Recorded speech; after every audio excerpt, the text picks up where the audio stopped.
Big episode of Sean Green, Showman Sean Green. Hopes everybody is having a good afternoon. As reported yesterday, I posted also on my TikTok account. LeBron James is injured. He got what he called a sciatica nerve pain, which is going down his right side from his buttocks all the way down to his leg.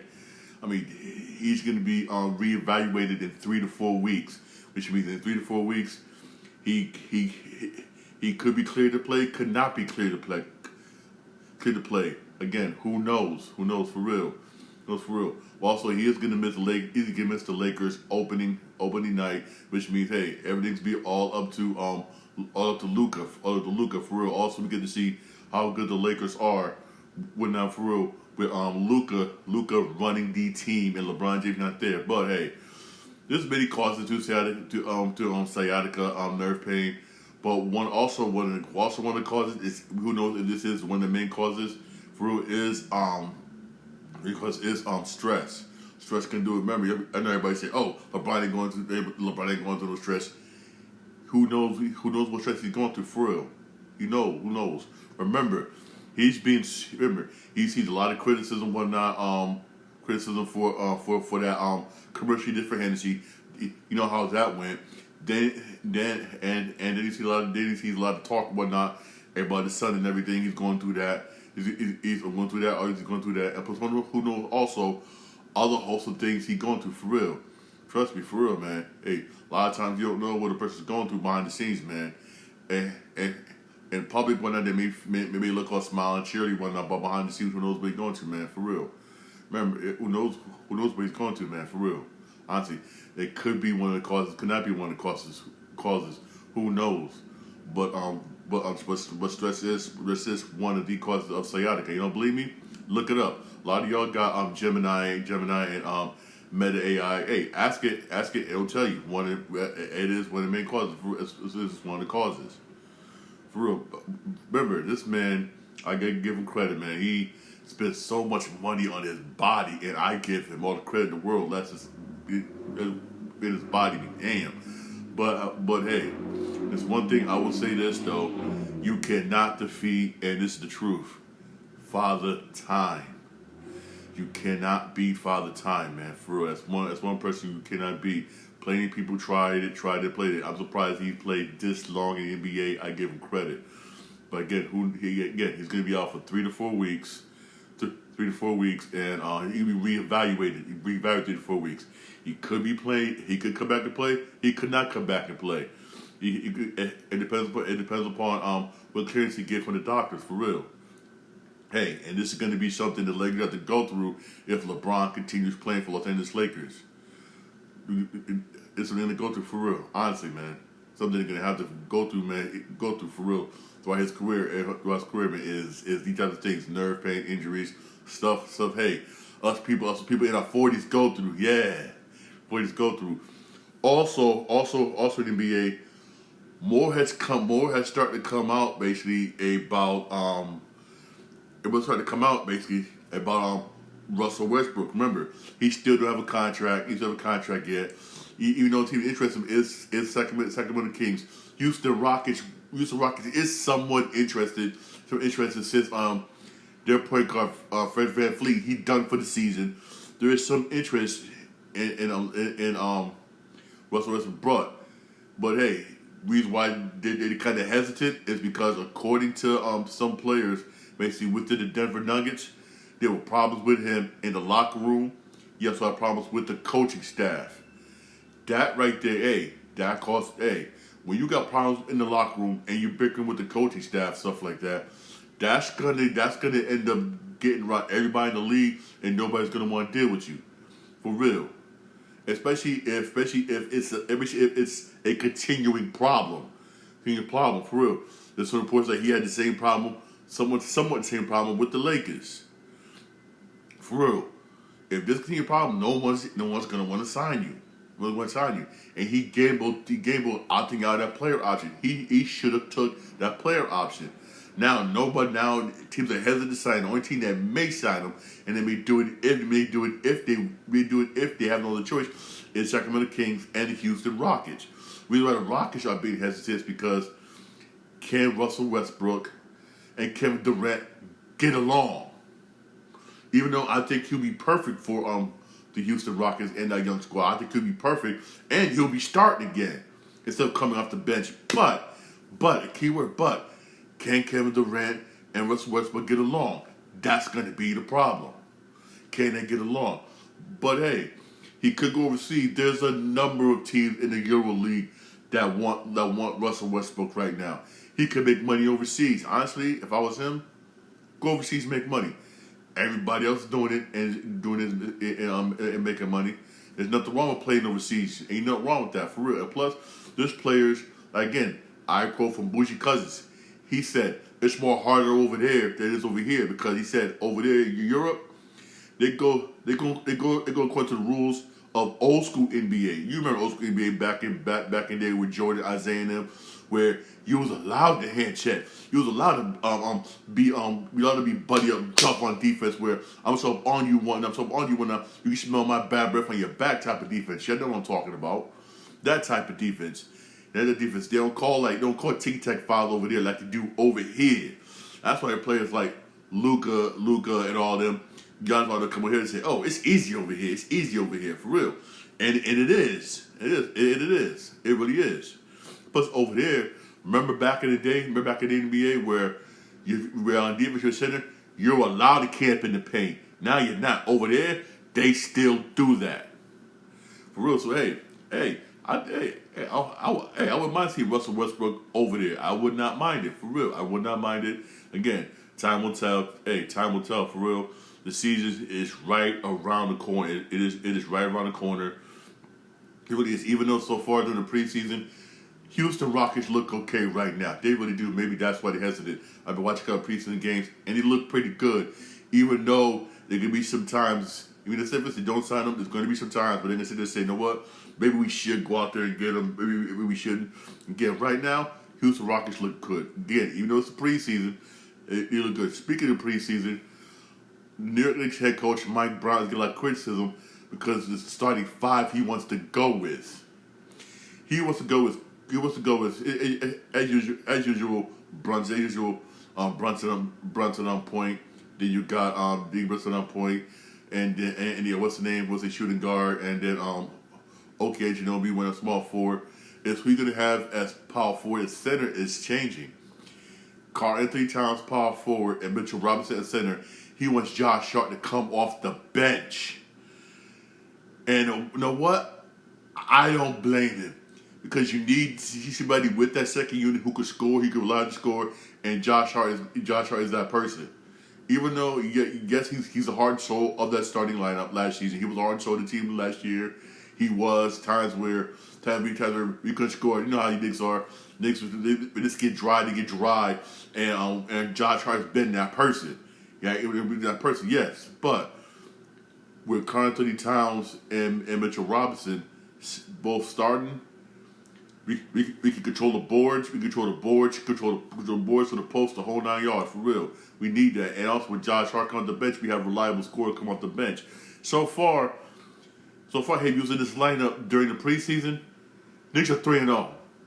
3-0 so far during the preseason. Yes, it's the preseason. I understand it's the preseason, yes, but Knicks are looking good. It's good. Even though the first two games we played Philadelphia, beat them. And yes, Philly don't got Paul George, Olympia, I know, but still, we beat them. And the biggest test was last night when we went into overtime against the Timberwolves. Both teams going all out. It was preseason, both teams going all out. And the Knicks won. Knicks won, for real. Again, even though there was some speculation, there was some talks about the Knicks and the Bucks talking about Knicks getting Giannis. But hey, as of right now, we don't need. I'm gonna say this. People get mad and say this. We don't need Giannis right now. As of right now, we don't. We're looking good right now. I like the way the Knicks looking good. Don't spoil what we have right now. If there's a chance we could get him, and plus, if we do get Giannis, my personal opinion, it'll probably basically during the off season, not during the season, for real. Because we don't have the draft picks to do the trade. We got the players, yes, probably get players, yes, but the draft picks. Now we get mostly all of our freaking draft picks to get this freaking dude, man. I mean, but hey, The Knicks looking good right now. The chance for the Knicks this year to make it all the way to NBA Finals. We look damn good this year. So far, the preseason 3-0. We looking very, very good. I like how the Knicks is looking right now. And with Mitchell and with Josh Hart coming off the bench, I think that's a good move. Good move, why not? Because you need a reliable scorer for that second unit, and we got that for real. Also, reliable scorer off on that second unit, it gives the starters a much needed rest, something we wasn't given them whatnot last season with Tibbs. Even though, hey, I'll continue to say this, I like Tibbs, good defender. You like Tibbs, he's a defensive-minded coach, but he ran players to the ground. He gets results, yes. I remember I said this last. I said play times or last season play times in past podcast. Tibbs is the type of coach that gets you to the playoffs. You can see the promised land, but you won't be able to cross. You see the NBA championship like we did. We saw it, but we couldn't cross. We couldn't get there. Maybe Mike Brown better get us further for real. Because again, Tibbs runs a 7-man rotation. Mike Brown wants to run a 9. That's even better. It gives the players so much rush. Even you had Josh Hart and some players that was saying we were exhausted when it came to the Indiana Pacers, and you saw how exhausted we was. Knicks was exhausted. You could see it. But hey, we still found ways to win. Still found ways to play good. And it was just a couple of mistakes that Tibbs made coaching wise that led us. But still, hey. Knicks look really good, very, very good. I like how the Knicks looking so far preseason. I say the Knicks should stay we got right now. Also, here's an update on Jason Tatum. Jason said he wants to play this year. He's recovering good, recovering nicely. He wants to play this year.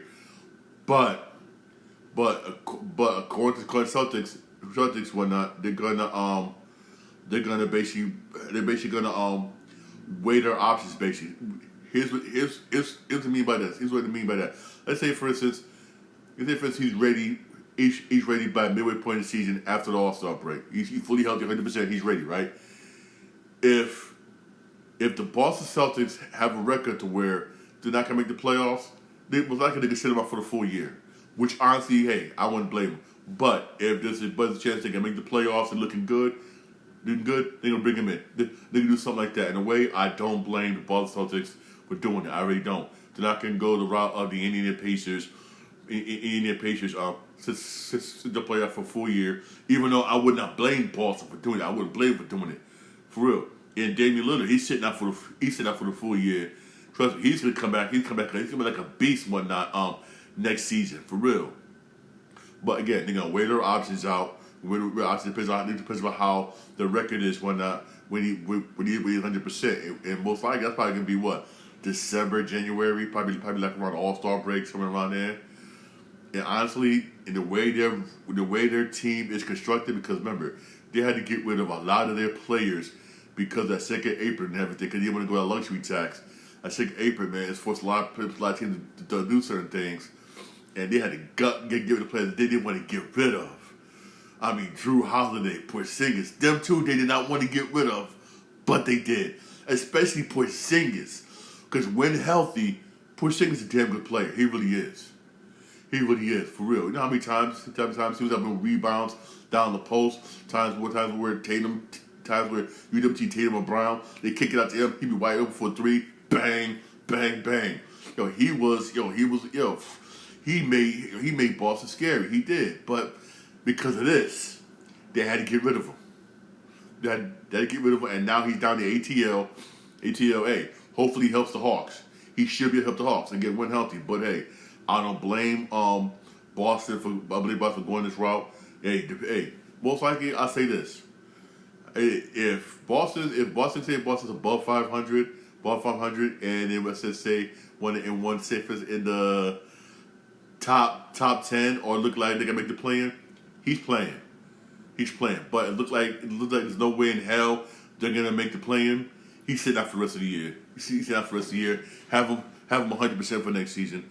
I think that'd be a good move. I think that'd be a good move for Boston. For an excellent move for the Boston Celtics. Excellent. For real. Hey, also, there was some NBA preseason game. In case you want to watch NBA preseason, You got Boston and Raptors at 7 o'clock. You got the Magic and 76ers at 7 o'clock. That game's gonna be on NBA TV. You got Jazz and Spurs at 8 o'clock, and you got Kings. You got Kings and Portland at 10 o'clock. All right, hey. So far NBA preseason, it's been good. It's been exciting. It's been really good. These players, these dudes been going all out for real. Honestly, man. For real. He's been going all out and everything, man. Hey, I say, check it out for real. I say, check it out, man. Honestly, man.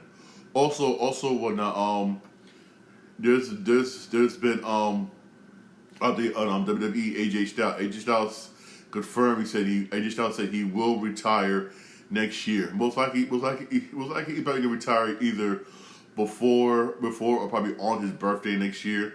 But he says he wants to retire. He wants to spend more time with his family. Also, he's getting up there in age, in which he is, man. Which he really is, man, for real. And plus, hey, I like AJ Styles, one of my favorite wrestlers. He has nothing really to prove anymore. He's a guaranteed Hall of Famer. So I don't blame AJ Styles for saying, you know what, next year I'm done, I'm gone. I'll be with my family more and everything. Hey, I don't blame him. I really, really don't blame him. Also, there's been an update with Big E. Looked like Big E said, he came out and said it, admitted, he said his career is behind him. I guess everybody's hoping whatnot for that neck injury he's having right here. Maybe it'll heal better over time the way Edge did, but I guess not. Most likely probably make it. Most likely, I got it if we ever see him again in the ring. I know that sucks, man, for real. We won't see Big E no more in the ring. Probably do like we doing now. Like we see when during every WWE PLE kickoff, he's doing that little press thing, whatever, working in a performance center with young wrestlers and everything. He could be doing that, man. And hey, I don't blame him, man, for that. But that injury he suffered sucks, man. Top that off. He suffered it not because he was high flying moves, because another wrestler, Ridge Hollins, tried to do a slam. He did it wrong, and that was like, when you saw that on TV, it was like, oh, you knew something was bad. You knew, you was like, oh. And you still, ever since then, the injury, you still haven't heard nothing from Ridge Hollins. Nothing. Not in AEW, TNA, nowhere. Not even nowhere, man, for real. I know he made a mistake, and according to some reports, they say it's the first time Ridge Hollins actually did that. He did to somebody. Where he messed up on the move, and took a wrestler's career out by messing up. Because a lot of people say WWE wrestling is fake and everything. No, it's not. Maybe the storyline, yes, but those moves they do is real, man. And when you wrestle with somebody, it's kind of like ballet. It's kind of like ballet when I'm jumping on you and stuff like that. It's kind of ballet, but more physical, for real, man. And you put your trust on it. When you put your trust, you got to trust in another person to make sure that they don't mess up. Because if they mess up, if they F up, what happened to Big E, man? Nobody wants the same injury Big E got. Because another wrestler effed up, didn't do something properly. When you get hurt, man. You get hurt, for real, man. Nobody wants that, man. I mean, damn. I remember. I used to be a manager when I for a sports arena, man. I used to see sometimes like coming early to do my inventory and make sure we do inventory, stock stuff in the concession stands and everything. I used to see wrestlers whatnot. I was before the show practice in the ring, called do this, bam. Mom, you can do this, bam. They show that in that TV show here. That's why I'm mad that show got canceled. Because heels actually show something that goes on behind the scenes of wrestling. For real, how they got practice move, how they say, don't do this right, you do this wrong, you're gonna hurt me. They said it, even in the TV show Heels, they showed it, man. For us, I'm mad that show got canceled, man, for real. But hey, man, I'm gonna miss Big E. Big E was a damn good wrestler. He's well beloved, no matter where he goes, AEW, TNA, all over. He's well beloved for real. Also, update on TNA. There's a possibility that TNA next year could be landing on a network, on an actual television network. For real. Their partnership with WWE so far is paying off, and it look like they could be with a network next year. If that's so, hey, that's good, man. For real. If so, hey, that's good, man. I like to see TNA back on TV. Remember, it was back in the day, man. But again, mismanagement of funds, stuff like that. Mismanagement of funds, people not doing the money right, and taking risks that they shouldn't took really hurt them. But to see them with a new owner and everything, and they bouncing back, that's what's up, man. That's what's up. Also, again, Their partner with WWE is paying off. I will say that. It's literally paying off. Their partner with WWE right now, that's paying off. But I would not be surprised if they do land on TV next year, if WWE come out and says, we're going to buy you out. I would not be surprised. I would not be surprised if TKO buys them out. I will not be surprised. And there's rumors going around that when the TNA does land on TV, they're going to land on the same day, the same hour as the AEW show, whatnot, to try and push out on AEW. For real. And again, I would not be surprised if eventually WWE owns them. I will not be surprised. I'll be honest with you. Not be surprised, man. Hey, already taking one of the the wrestler Joe Hendricks next year. He's going to WWE NXT next year. He's going to WWE NXT next year. He's going to NXT next year. You're already taking one of his wrestlers for real. Again, it's just a matter of time, man. It's a matter of time, honestly, man. It's just a matter of time, man. For real, it really is, man. Also, don't forget to watch SmackDown today. SmackDown today is gonna be at 8:00. Even though it's gonna be in Australia, it was taped. So it was taped. So basically, it'll be at 8:00. But remember, Crown Jewel tomorrow will be at 8:00 in the morning. Yes, 8:00 in the morning. 8:00 in the morning if you want to watch it. Yes, that's because again they're in Australia. That time difference, everything. For us will be Saturday. But for them, it will be Sunday, something like that time difference thing, whatever. Remember, 8:00 in the morning. Monday Night Raw, 8:00 in the morning. Yes, 8 a.m. for Monday Night Raw, for real. I know some people say, damn, I gotta go to work. I watch it later on when I get off of work. Again, when you do that, don't tune into social media or nothing because you will be spoiled. If you're the people that don't like to get spoiled, you will be spoiled, all right? All right, man, all right, for real. All right, don't forget, you got Game 5 today between the Tigers and Mariners. That's going to be at 8:00 tonight on Fox. Case anybody watching baseball for real. Hey, I know a lot of people shocked and pissed that the Yankees got eliminated. Yankees did. But Yankees going to have a number of free agents. You got Cody Bellinger going to be a free agent. You got Trent Grisham going to be a free agent. You got Paul Goldschmidt's going to be a free agent. You got Devin Williams going to be a free agent, and Luke Weaver going to be a free agent. Those are the people going to be free agents. One free agency period starts for baseball. For the Yankees, hey, I know if the Yankees want to try to sign some of these players back, but also what the Yankees need to do is fix that damn pitching. That's what Yankees need to do. Fix that pitching, man. For real. There should be a number of pitchers available in the offseason for the Yankees to get. Yankees need to fix that pitching, man. For real. The Yankees need to fix that pitching. They really do, man. Honestly, man. They really do, man. Hey, thanks for my podcast. Podcast, everybody your podcast. My Podbean, Spotify, Apple Podcasts, also iHeartRadio. I'm live. I'm on Twitch account, Sean Green 8. I'm also live on my YouTube show. My YouTube channel, Sean Green Show. Don't forget to like and subscribe for more videos. Real videos, all right? Hey, you have a blessed day. Enjoy your Friday night. Have a good Friday night and everything. Hey, there's a baseball game. The baseball game at 8:00. You got SmackDown also at 8:00. You also got some NBA preseason. Some NBA preseason, man. NBA preseason. Hey. Those of you like me who love sports, man. Hey, there's plenty to watch. There's plenty to watch tonight, for real. Also, don't forget 8:00 in the morning. Crown Jewel, all right? 8:00 in the morning, all right? But for those of you, that's East Coast. For those of you in the West Coast, I feel for y'all, man. Damn, I feel for y'all. 5 in the morning for West Coast time for Crown Jewel. 5 in the morning. Jeez. 5 in the morning for y'all, man. Hey, that's why I love living on the East Coast, man. Hey, thank you for listening. And also, thank you for watching. I really appreciate it. Have a good day. God bless.